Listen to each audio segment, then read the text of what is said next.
Did you know that the need for the Ten Commandments that are actually found in Exodus 20 originated all the way back in the garden with Adam and Eve? Let me explain.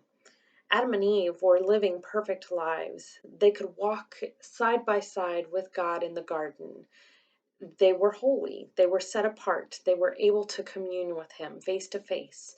But they messed up, and sin entered the world, and so that communion was broken. But God set out to redeem His people and to be their salvation because He wanted to spend eternity with them. He loves us.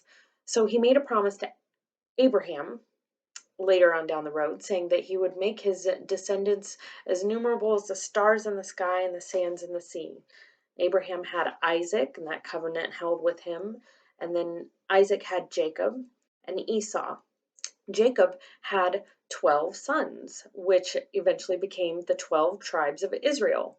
One of those sons, Joseph, was actually sent into exile in Egypt. He was taken captive in Egypt. He lived a lot of years stuck in a dungeon in Egypt, but eventually was raised up and became a leader. And his family, during famine, moved to be with him in Egypt.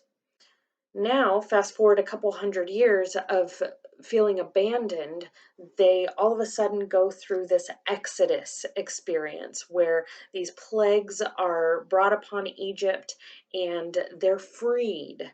They get to walk across the Red Sea while it's dry. They come across to the other side and they're eating quail and manna, all these gifts from God. They're seeing God work all around them.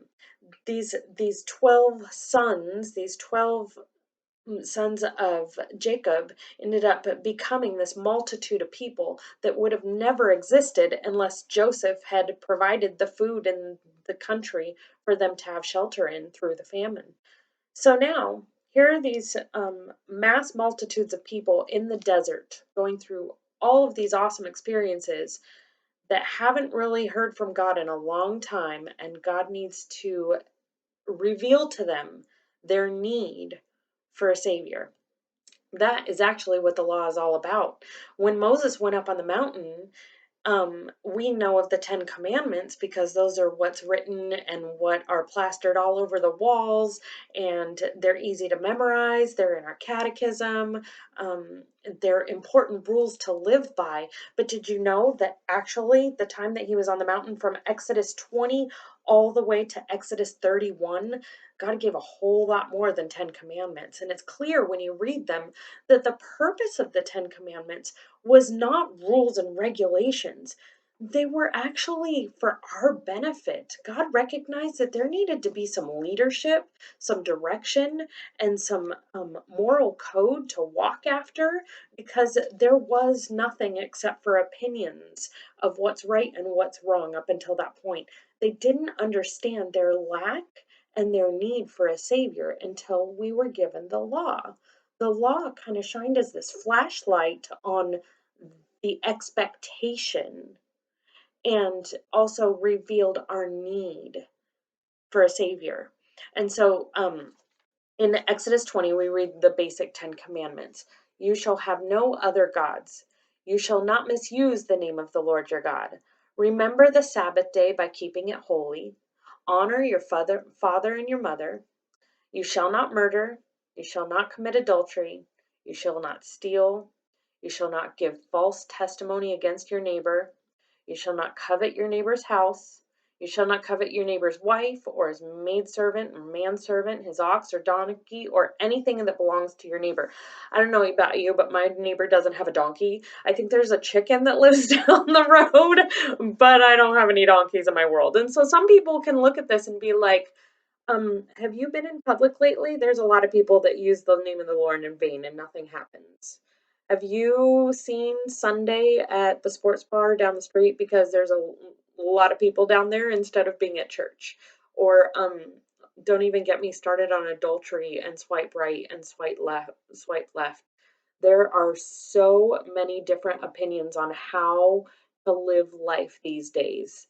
And I am so grateful for the Ten Commandments, not because um, I earnestly think that I can keep them because I'm telling you, I fail all the time. And I don't even feel that as a drive to do necessarily, but it reminds me of how the Lord has redeemed us and he saved us and that we don't have to live trapped in that environment of sin anymore. We can live freely. Do you know how freeing it is to walk in the 10 commandments? It is it is um it is for our benefit and our health, our mental health, our physical health, our relational health with those around us. Um, by following after the Ten Commandments, it's just good for us. It's wise, it's wisdom, it is smart. Um, and and so I'm grateful for it. But the other awesome thing is that it points to the need for a savior.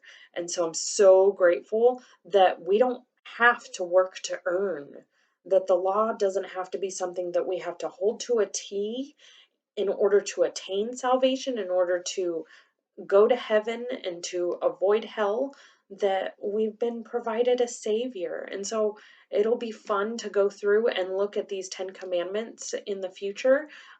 That's a general overview of where they came from, where the need originated from, and just what the 10 commandments are. We're going to dig in a little bit into the first commandment when we get together.